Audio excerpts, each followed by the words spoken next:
If I were to wish for anything, I should not wish for wealth and power, but for the passionate sense of the potential, for the eye which, ever young and ardent, sees the possible. Pleasure disappoints, possibility never. And what wine is so foaming, what is so fragrant, so intoxicating as possibility?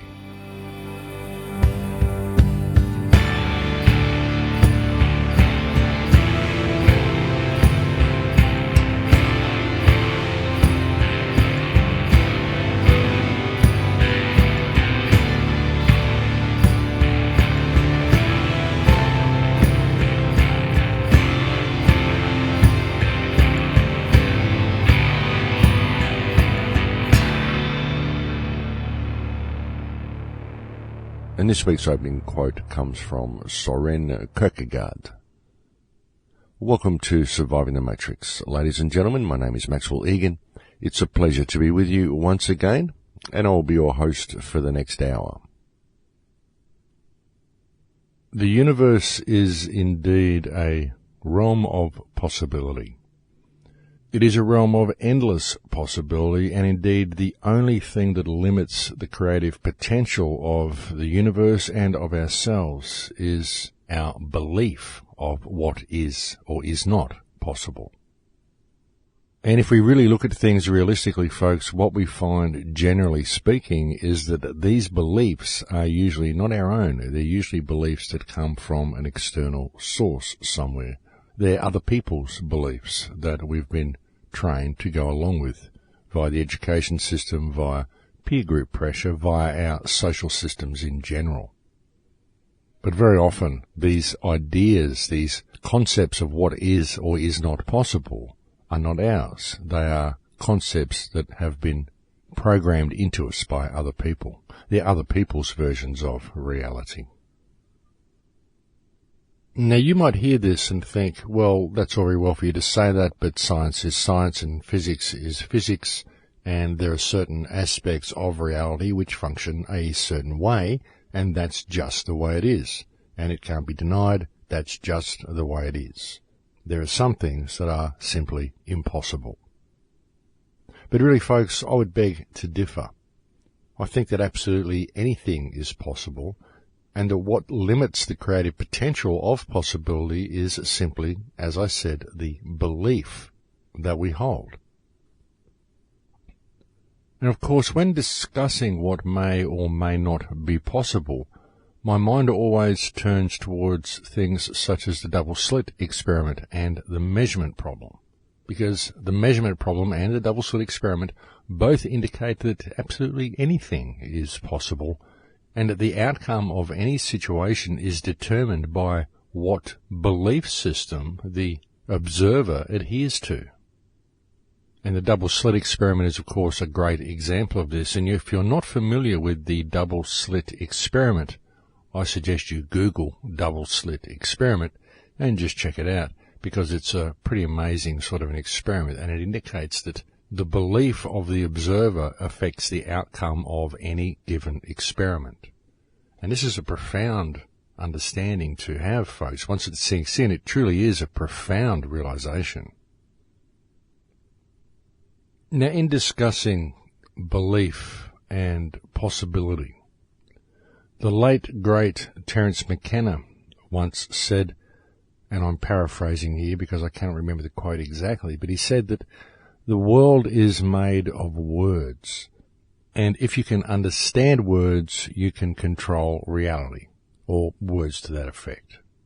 And this is, again, a very, very profound insight that Terence McKenna was offering people here, simply because most people think in language, and therefore the world that they experience, the external world that they experience, is indeed made of words. It's made of words because people think in language, and so therefore they think in words, and they use words to describe everything around them, and they use words to describe everything they know about reality.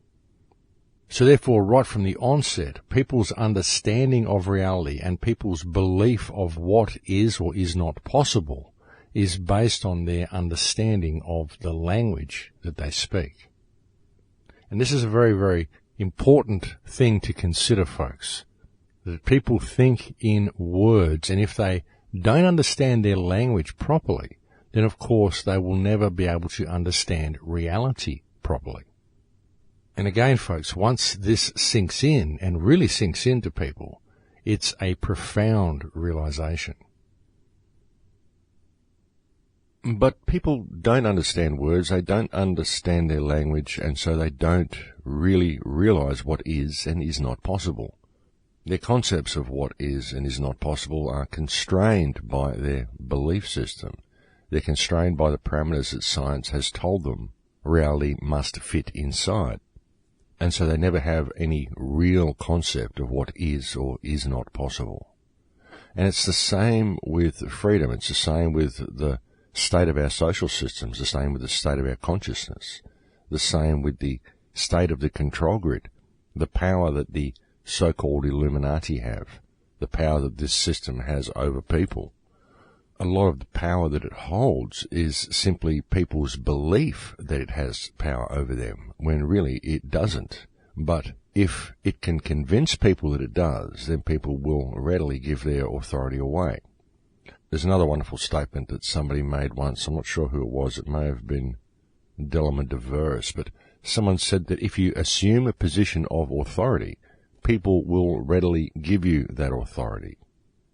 And this is just an interesting character trait, an interesting part of human nature, that we do that. When someone appears to be an authority figure, whether they are or not, if they simply have that type of air about them, and they start giving us orders and telling us what to do, very often we will look to them for leadership and advice in future situations. That's just the way we do it.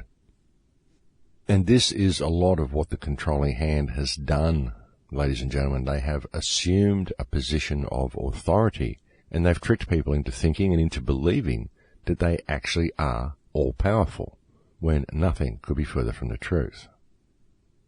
But many people believe the powers that be, or that believe they be, to be all-powerful, and that's just the way it is, and therefore they are, because these people give them that power.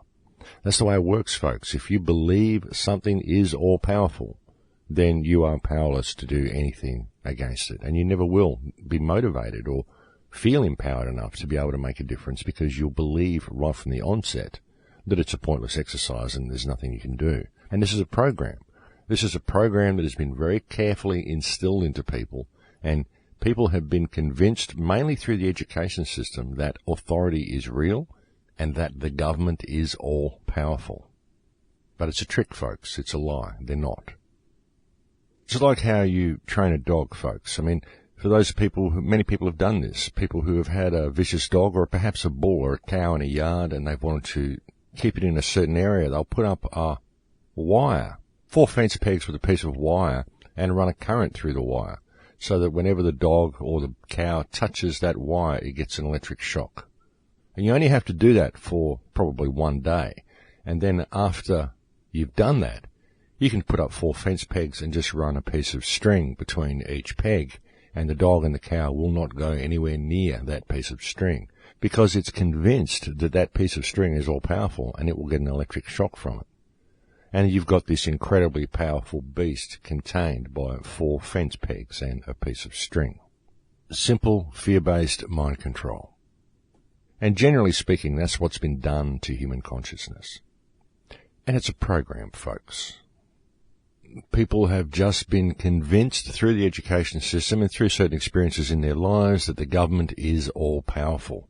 Because every time you get pushed down a little bit more, you give a little bit more of your power away, you begin to think twice before sticking your head up again. And that's what gives the government its power. But the government isn't powerful at all, folks. In fact, it's just an idea that exists in a book.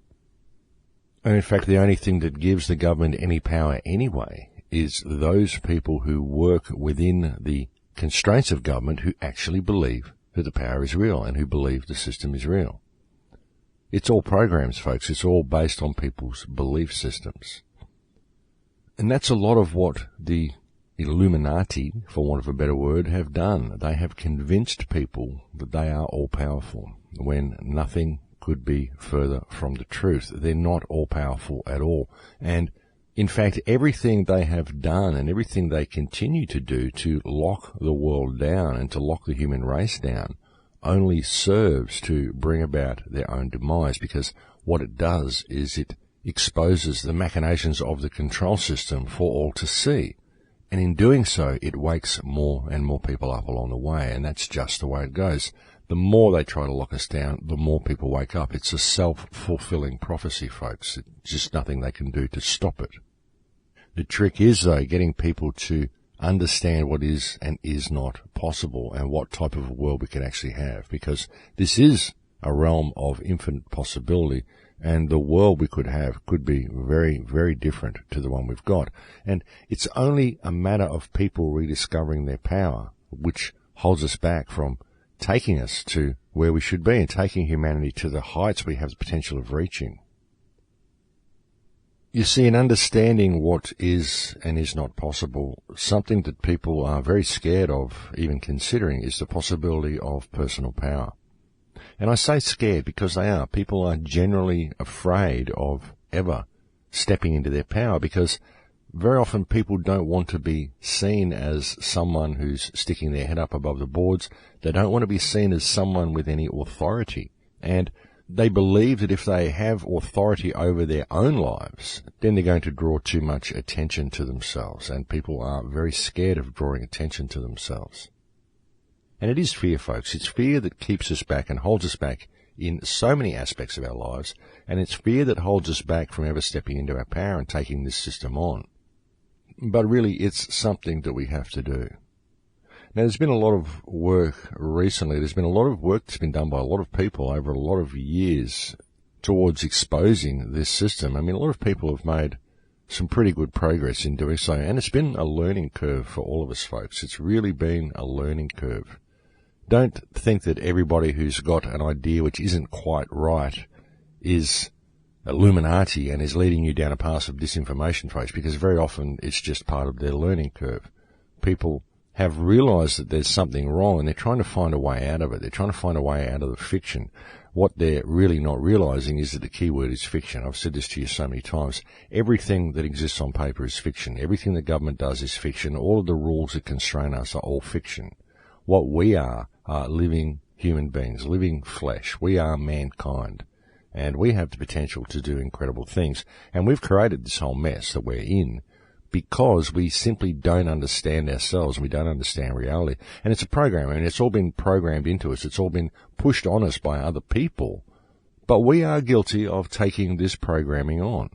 Admittedly, it wasn't our fault a lot of the time. You can't really blame people because people are thrown into this education system. You know, we come into this world as an infant, and we're surrounded by all of this peer group pressure from our siblings, and we're told that this is how reality works, and we're pushed into this education system, and we're convinced that we have to do what it says, because otherwise we're going to be in trouble. I mean, the amount of fear-based mind control in the education system, folks. Remember being a little child and how terrified you were of getting those exams wrong, how terrified you were of going home with a bad report card, and what your parents might think of you, and the way your siblings and peers would judge you, and the way your school friends would judge you, the way you'd be singled out at school and made to stand in the corner, or only the terrible things these teachers used to do to the kids to break their spirit. Really, when you look at it, folks, it's no wonder that the world is in the state that it's in, simply because virtually everybody in the world was forced to go through that ridiculous and emotionally brutal education system that we were all put through. And it's very debilitating, it's humiliating, it's a terrible, terrible thing to do to a child, to send them to a modern school and have them subject to that type of mental and emotional abuse by people who are supposed to be teachers. It really is quite dreadful, folks. And when you look at that, it's no wonder the world is in the state that it's in today. And that's also why it becomes very difficult to judge people and to judge their actions, because people have all gone through that indoctrination process. And it's because people have been through this indoctrination process that they believe they have no personal power. They believe the system is real, and they believe that it's not possible to make a difference. It's not possible for one little person to make any real difference in the world. What they don't realize is that the world is made up entirely of little people. That's it, folks. Well, the human world anyway, the human social system, our societies, our governments, everything that has been created by man has been created by little people who are simply part of the human race, who have tricked and convinced other people into believing that they have authority over them. When really the only person who has authority over you is yourself. But you have to know yourself before you can live that type of a reality, or before you can live that type of a life. Unfortunately, many people believe they are their name, and so they function as a corporate chattel, and that is what most of their life is about. It's running on the treadmill, trying to keep their head above the ever-rising sea of self-generating debt that they are forced to live in. And a lot of the reason why they never really find themselves and find their power or see the system for what it is because they are forced to run so hard on that treadmill every day of their lives. And one of the most difficult tasks we face is waking these people up, or even getting these people into a situation where they have time to consider the information that's being offered to them. That's why it's good to start community projects, folks. This is why I've said that you've got to find what is going to work in your community, something that's going to break down the barriers in your community, something that is a common interest, and involve your community in it, just to break down the barriers between these people, just to get to know your neighbours.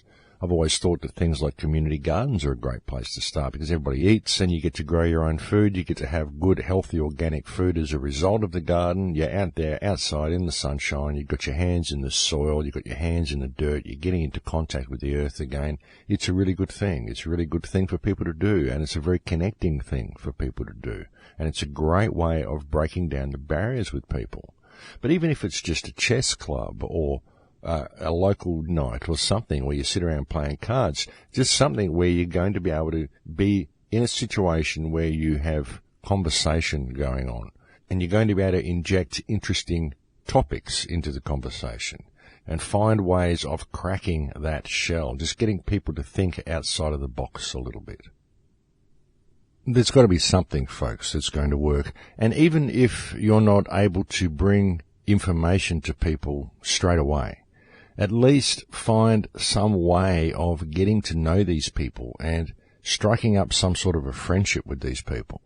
Because you need this friendship, you need this companionship, you need the support of people in your community. You need to at least know these people. You need to know their first name. You need to be able to have a conversation with them, know who they are. Because you need these people to stand shoulder to shoulder with you, and you want to be able to stand shoulder to shoulder with them. And this is not really possible with people you don't know. Well, it's possible, but it's not as good. It's not as rewarding. You don't feel as confident because you don't know who the people are who are standing either side of you. If you know these people and you've got strong ties in your community, then you have a powerful community that can stand up against this system because you have the numbers to do so. You know, any empowered community that knows each other and respects each other can stand up against any regulation that's put on them by local council. And if you had an entire city which was on good terms with each other, then there is absolutely nothing the government that controls that city would be able to do that the people didn't want. You know, the strength of an empowered community is the most powerful force that exists in the battle that is being waged against this system. And if we can find what it is that is going to break down the barriers with our neighbours so that we can stand together as one united people, we'll change the world in a day. So even when you are getting to know your neighbours and you're trying to spread information, if people aren't open to the information, we'll leave the information for a little while. Just get to know them a little bit first. Help them get to know you. Help them see you as a caring, giving person, because once they realise that that's what you are, then you'll be a non-threatening person to them. And they will open up to you and you'll get to know them a little bit and you'll find what works and you'll be able to bring information to them in a way that they're going to understand. But they're not going to do that. They're never going to be even open to the information if they don't like you to start with. And if you're bringing them information which is challenging their belief system straight off the bat and you've just met them, chances are they're not going to like you because they're not going to like you challenging their belief system. So what you need to do is you need to get to know them first. So find out what common interest you have with people around you and then use that common interest to break down the barriers with these people and get to know these people. Then you can just bring them little snippets of information and help them to think outside of the box a little bit. But don't force information on people. And if they show any interest in the information you're giving them, don't turn on the fire hose and drown them with information. Just give them enough to get them interested, because real truth needs to be realized by the people themselves. That's how you came to the knowledge, folks. There wasn't anybody who convinced you of the way the world works. One day you just realized things are not right. It may have been information and stuff that you got from other people. There may have been stuff along the way, but nobody came up and rammed it down your throat and put it in your face and said, this is how you must think. And it's important that we don't do that and that you don't do that when you're attempting to bring this type of information to people as well. You don't want to ram stuff down their throats. You don't want to tell them that they must think the way you do.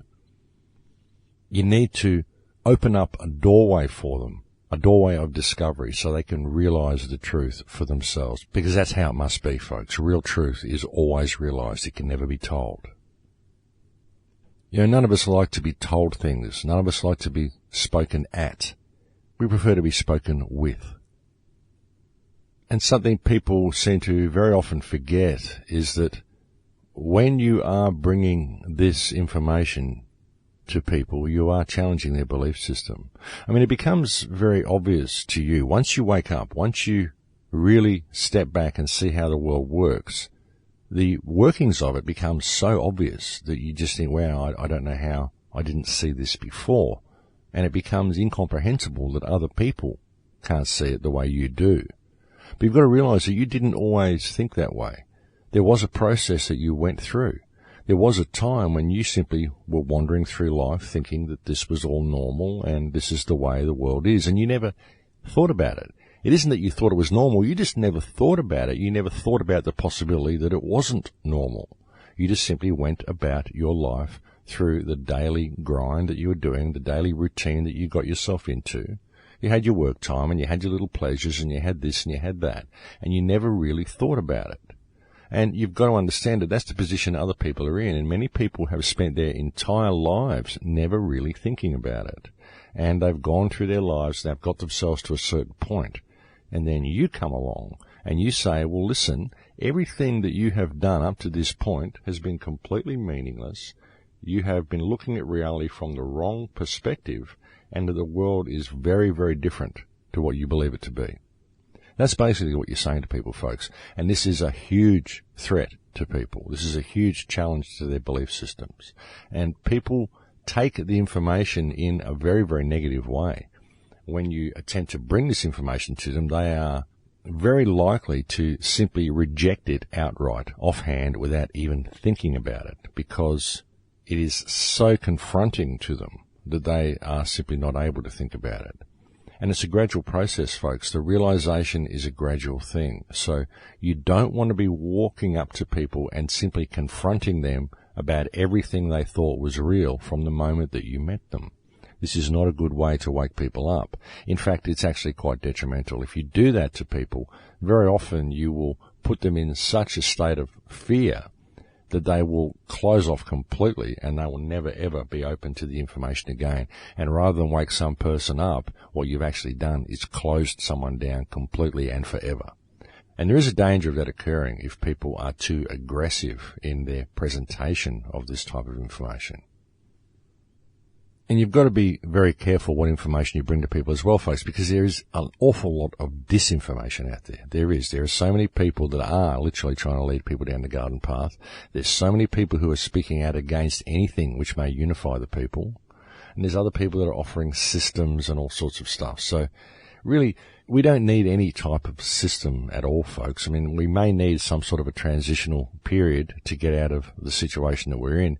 But ultimately, we could fix this system. We could simply change things by default were humanity to wake up to themselves.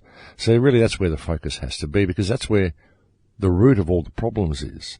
I mean, all the problems that we face come from government, folks, and the government does this because we are disempowered. We don't know ourselves. I believe that once we do rediscover ourselves, we won't even have to address this system. It will simply fix itself by default. Once people start acting according to moral parameters rather than fictional legal parameters, then it won't have a choice. If people actually start respecting themselves and respecting the people around them, then the system will simply have to follow suit. But people have to realize that the system is fiction and what's important is people. It's just a different perspective. People just have to readjust their mindsets and wake up from the slumber, wake up from the matrix and snap out of the hazy version of reality that they're living in. But again, folks, it's a very confronting thing to bring this information to people. So you need to be very, very careful how you go about it.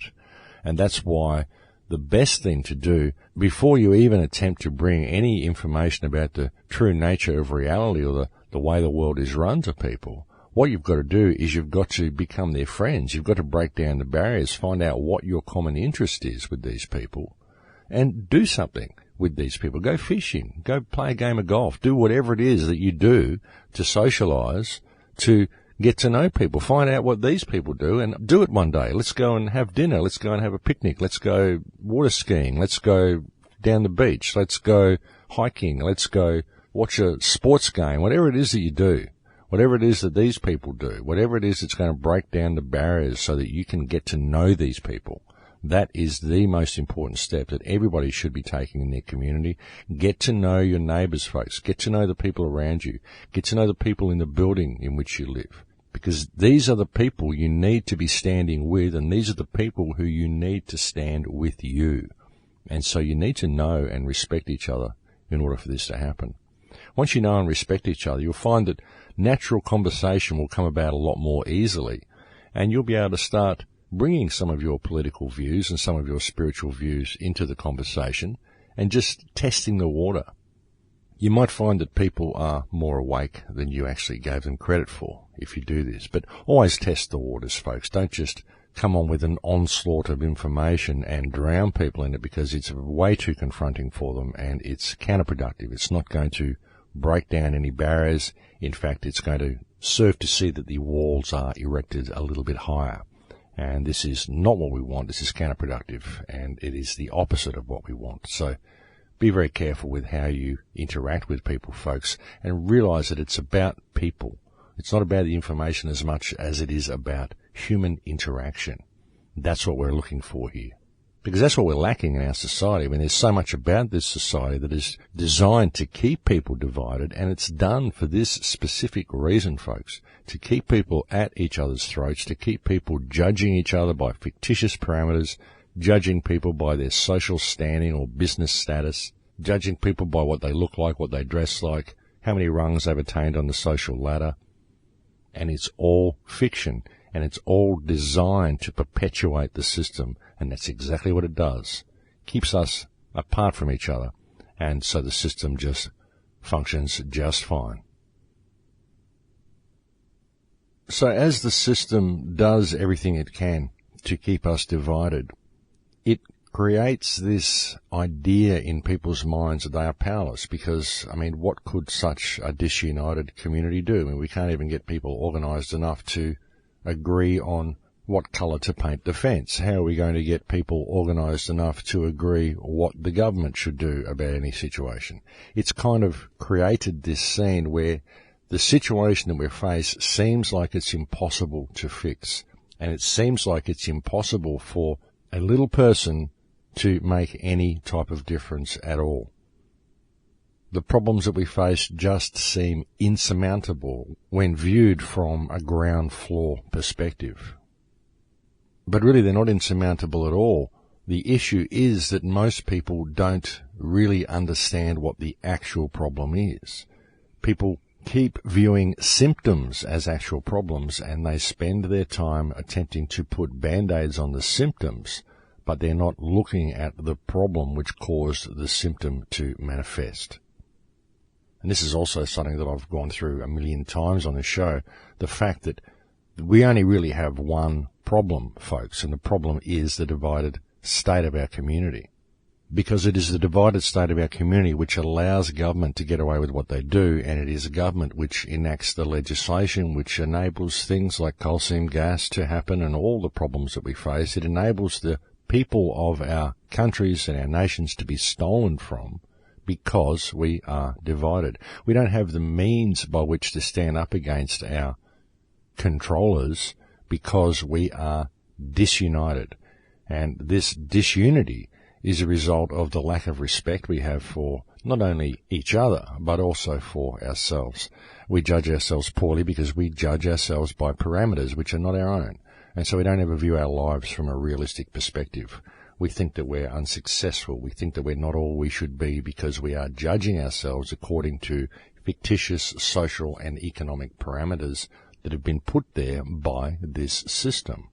That's where the problems lie, folks. We need to put all of that aside, and it's very difficult. I mean, I've been coming onto the show here for 6 years, attempting to help people put all their stuff down, all the stuff that they have with other people, all their emotional baggage. Put all this stuff down, folks. Stop judging yourself as being dysfunctional. Stop judging yourself poorly because you haven't obtained whatever rungs this system says that you should have obtained. And realize that these are not your parameters. These are not your rules. This is not the pathway that you laid out for yourself for your life.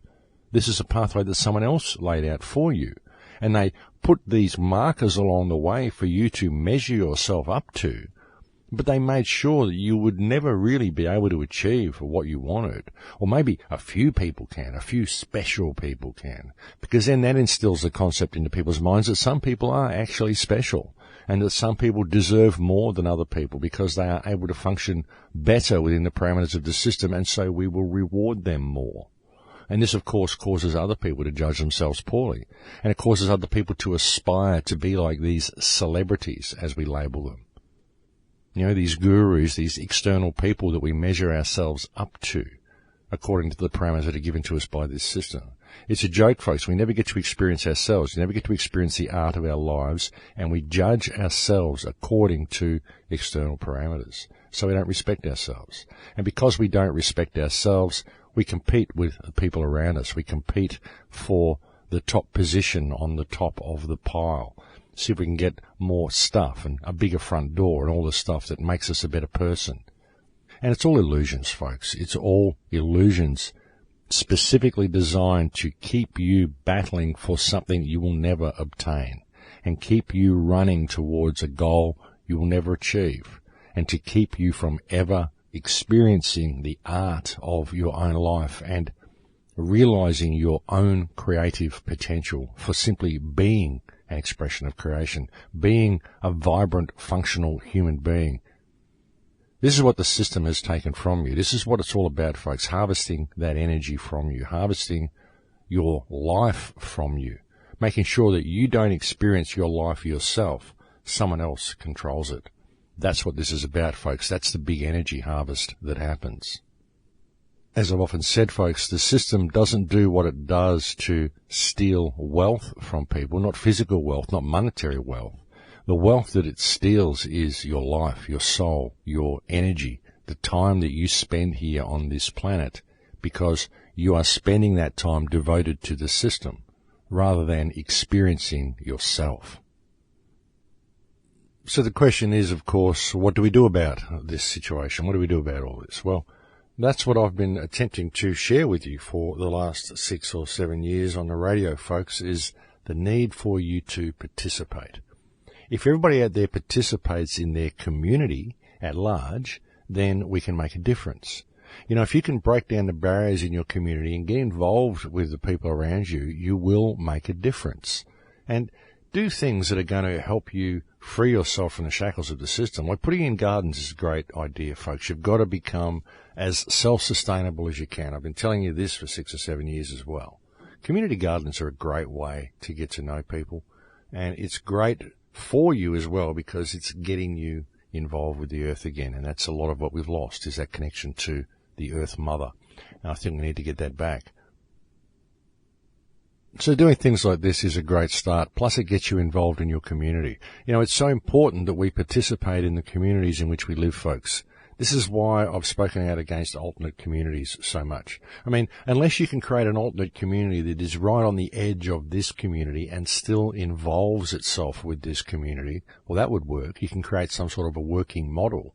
But if you're not creating ripples by participating in the community at large, then it's a pointless exercise. Because as I've said so many times, this society in which we live is so corrupt and so twisted and is doing so much damage to the earth that it's caused you to wake up and has provided you with the need to build an alternate community, or at least make some effort to bring about change. So the most dangerous thing you could do, really, would be to turn your back on this system. See, if you create an alternate community which is not still connected to this community, then you're simply turning your back on this system, and you're allowing it to continue running rampant, and it's going to destroy the world around you if you don't pay attention.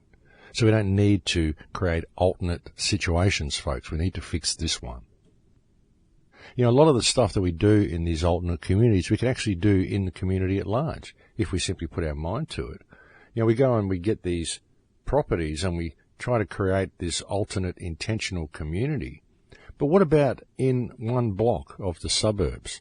What about if you could break down the barriers with your neighbours between all the houses on your block and create that intentional community within the community in which you live?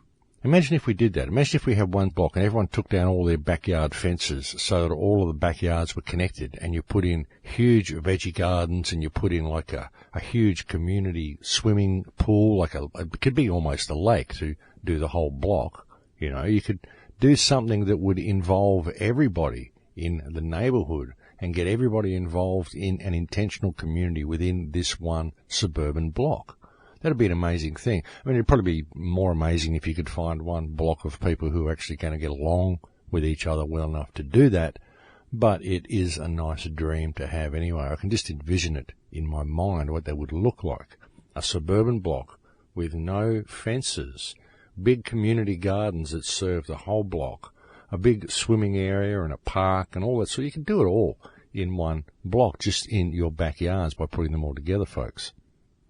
Of course, it could be a little difficult in modern suburbia, I suppose, because we tend to build houses which take up the entire block these days, because people just can't seem to see the benefit of having any yard, because that requires maintenance and they may have to go outdoors and actually get their hands involved in the earth, and people don't want to do that. So it's kind of a weird thing. But it would be a great idea to be able to do something like that. It would be great to see a community that wanted to put it into practice anyway. All of these sorts of things would help, folks. There's got to be something that you can do in your community which is going to make a difference and which is going to push the envelope with your local authorities and show them that you're actually not someone who has to listen to what they say. You're not actually someone who they are able to control. You are expressing your own life in your own way, and you don't need their help to do it. In fact, that's not what you employ them to do. So these sorts of things that do empower the local community but will push the envelope with council are a great idea as well, folks, because it shows to the people around you who are asleep just how much these politicians are attempting to control everything. So by doing these things and creating these intentional type community situations within this community, you can not only empower the people around you and break down the barriers with these people, but you can also demonstrate to them just how corrupt the government actually is. Something everybody needs to understand about government, folks, is that government is not your friend. Government is there to appease you while your life's energy is stolen from you, while your minds are controlled, while your children are programmed. Government is there to dangle trinkets in front of you, to give you a dream of something to aspire to become, something which you will never be, something which is virtually unobtainable. It's there to mould your perception, to mould your ideas, to disempower you, and to make you believe that everything that is being done to enslave you is actually being done with your best interests at heart. Everything is being done by the nanny state, because nanny looks after you, and you don't need to think for yourself. Government is there to make sure everything is okay. But it's a lie, folks. It's a lie. And it's people's belief that this system is real and their willingness to comply with this system which has caused all of the problems that we face in the world today. And that's what this time is, folks. This is the big awakening when the system is actually being laid so bare. But we're never going to defeat it if people don't participate themselves. And it isn't even a matter of defeating it. Like I said, once we respect each other, the system will remold itself by default. If everybody within the system started acting according to moral parameters rather than legal parameters, everything would change. So we don't need to fight anything. We don't need to battle anything. We don't need to vote people in or vote people out. What we need to do is to rediscover ourselves and to respect each other. If we did that, the whole system would change overnight. Yeah, that's why we don't really need someone to come along and offer us an alternate system. All we need to do is rediscover ourselves, and the alternate system will create itself out of our newfound state of consciousness. Ideas will simply present themselves to us, and things will naturally change, and things will naturally progress back to a state of empowerment if people suddenly respected each other. That's what I mean. We don't have to collapse anything. We don't have to collapse anything. We don't have to create any type of transitional period. All we have to do is respect ourselves and base all of our actions in moral parameters rather than legal parameters. It's really that simple, folks. Once we do that, then human consciousness will naturally find its balance again. It's just people's belief in the fiction that has caused it to lose this balance in the first place. That's the thing, folks. See, we're just lost in this fictional world. We don't believe we can operate according to moral parameters because there's all this fiction that says we can't. There's all of these rules that are written on pieces of paper which prevent us from doing all of this stuff that we should be doing. But it's all fiction. It's just stuff that people we employ to manage our infrastructure for us made up out of their heads and wrote it on pieces of paper, and they tricked us into actually going along with it all. And of course they have these thugs out there in blue uniforms who they send around enforcing it all the time and pulling up when you're driving all the time and putting little things here and little things there and little checkpoints here and checkpoints there and inspection points there and RBTs here and breathalyzers there, and just letting you know that they have power over you, just to, again, instill that air of authority into people. Yes, the government has authority. See all the stuff it does? All the stuff it gets away with? It must have authority. And so you comply with it all. But really, it's just fiction, folks. If you're operating within moral parameters, you'll find that you can usually circumvent most situations with police officers as well. Because most of these guys do have a sense of moral integrity in there somewhere. Very often they're programmed, very often they're subject to peer group pressure, and very often they're also wearing electromagnetic devices, which I suspect cause them to be quite aggressive. But somewhere in there, there is usually some spark of morality. Well, within a great many of them anyway. And so if you're operating within respectful and moral parameters, you can usually get yourself out of most situations, folks. It's just that people get aggressive. They want to fight the system. They want to attack it. They want people to go to jail. They want to have this big battle, revolution, something, overthrow the government and replace it with what?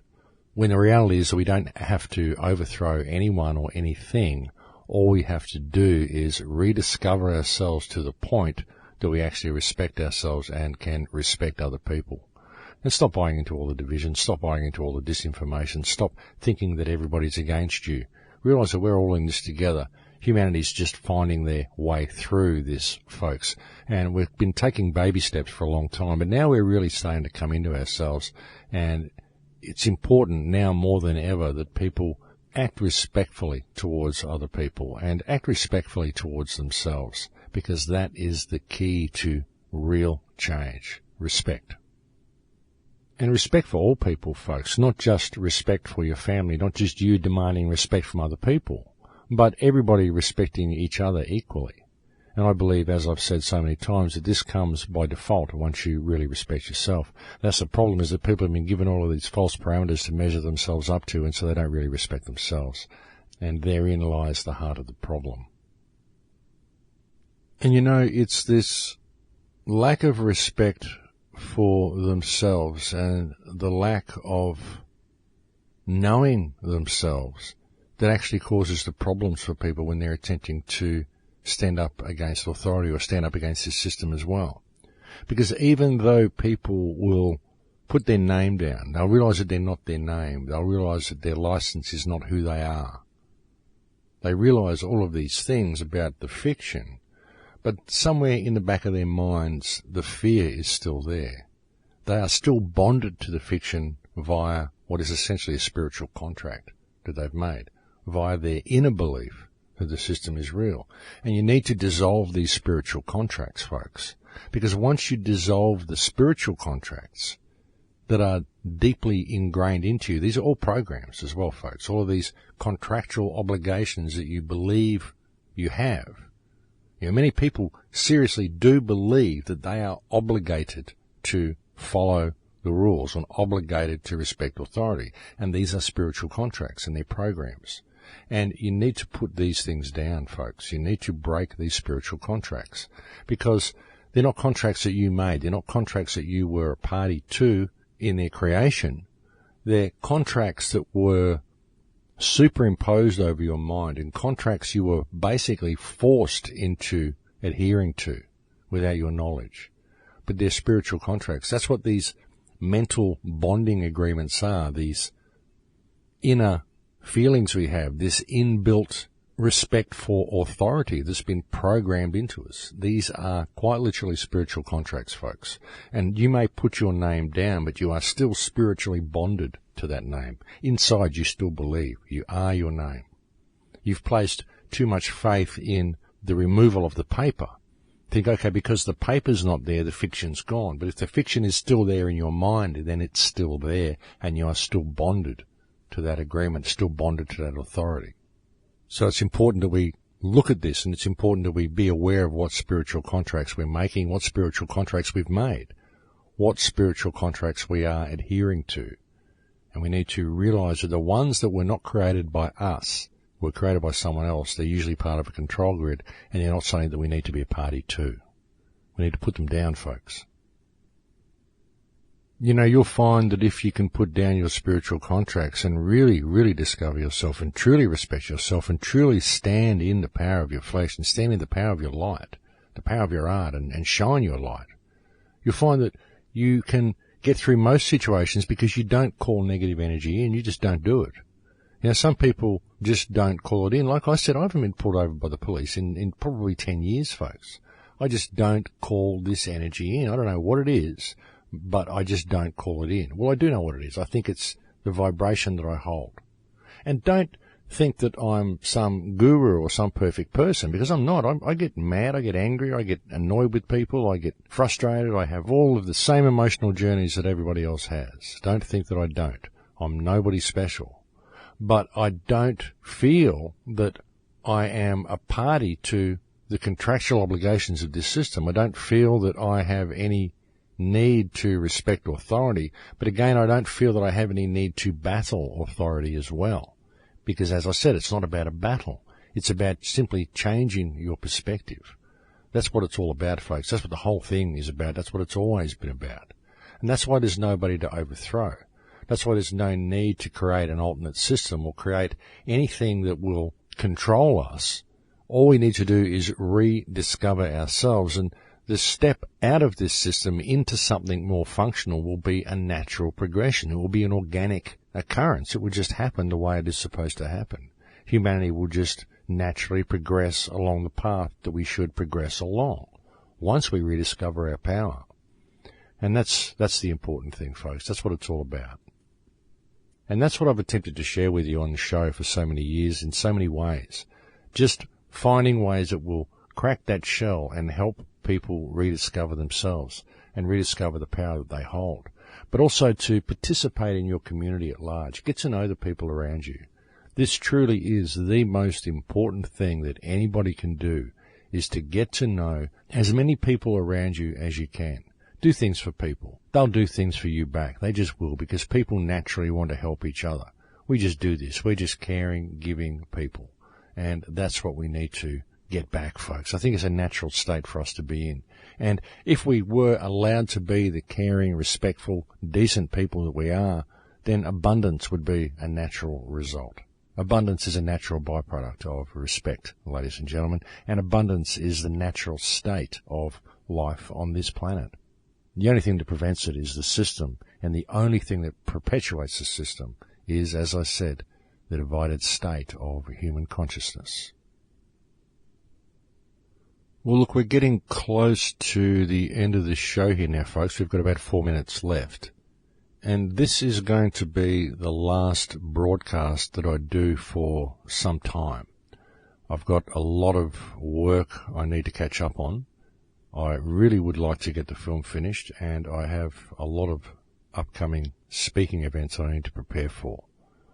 I'm going to be speaking in Portugal at the Boom Festival, if anybody is there. I'm one of the marquee speakers this year. I'm also going to be speaking in the UK. I know there is a speaking date in Lewis sometime in early August, I believe, and there may possibly be some other speaking dates around England while I'm there. I'll also be speaking in Berlin on, I believe, September 5th, and I'll be speaking in Copenhagen on September 20th. That information for those people who may be in the area. And there will also likely be some speaking dates that happen in Spain, Amsterdam and Croatia, but these have yet to be confirmed. And I would like to offer my extreme gratitude to the people who have organised these events and who are flying me to these countries and putting me up and giving me accommodation and all that sort of stuff. It's been a great honour for people to ask me to come and speak at these events. And what I would like to do after I finish in Europe in late September, folks, is if there is any way possible, I would like to go back into Gaza and spend October back in the Gaza Strip. There is a possibility that I'll be able to do some shows or at least do some interviews while I'm in there. But the border is actually open into Gaza at the moment. The border's been open for the last couple of months because there has been a unity government agreement that has happened in Palestine, and this has served to really open things up in Gaza Strip. And this is the first time it's been this open since 2007, so that has been wonderful to see. I did want to get back into Gaza Strip and spend July in there this year, but just couldn't make it happen. But if there is any way at all possible that I can get in there in October, that's what I would like to do. So that would put me back on air again sometime in October from Gaza Strip possibly, or possibly not until maybe as late as mid-November. I'm really not sure at this stage, folks, but it may be quite a long break. But I'll try to keep you posted. I'll do the best I can to get information out to you as much as I am able. I'll post a few things to my Facebook wall, and I'll open up a new blog page on the website so you can follow me around and travel with me on my peregrinations again, the way I did in 2012. And hopefully you can share in the journey with me that way. One of the things I want to do while I'm in Gaza as well, though, is make another documentary. There's a couple of kids that I'd like to focus on while I'm in there, and so I'm going to be filming as much as I can while I'm in there and seeing what I can present to the world. Because even though the situation has improved there, it still isn't what it should be, and we do need to still maintain our focus and maintain our attention on Gaza Strip. But look, that is it for me, folks. Thank you to anybody who has ever helped with the website. Thank you to anybody who's ever made a contribution to the Crow House. If you can possibly help me while I'm away, it would be much appreciated. Things have been very, very tight lately, folks, so if you can help, it is greatly appreciated. I know it's been difficult to donate because PayPal has made it as difficult as they can. That is apparently not PayPal's problem. Apparently it is the Australian Taxation Office that is causing all the heartache for people, but that's just the way it is. You can make contributions directly from one bank account to another, and that's really the method I've had to depend on. But thank you to anybody who has, and if you are able to, contributions are very much needed and greatly appreciated. But that is it for me, folks. I will look forward to speaking to you when I come back on air, and never fear, I will be back for the entirety of 2015. I won't be going anywhere, and I will be back on air before the end of the year. You need have no doubt about that. But I will be doing interviews in the meantime when I'm able, and I'll look forward to speaking to you when I can. Please take very good care until we next join our minds, and never give up on yourself, and never lose hope in yourself, and never doubt your ability to bring about change, because we all have the ability to do this. In Lakesh.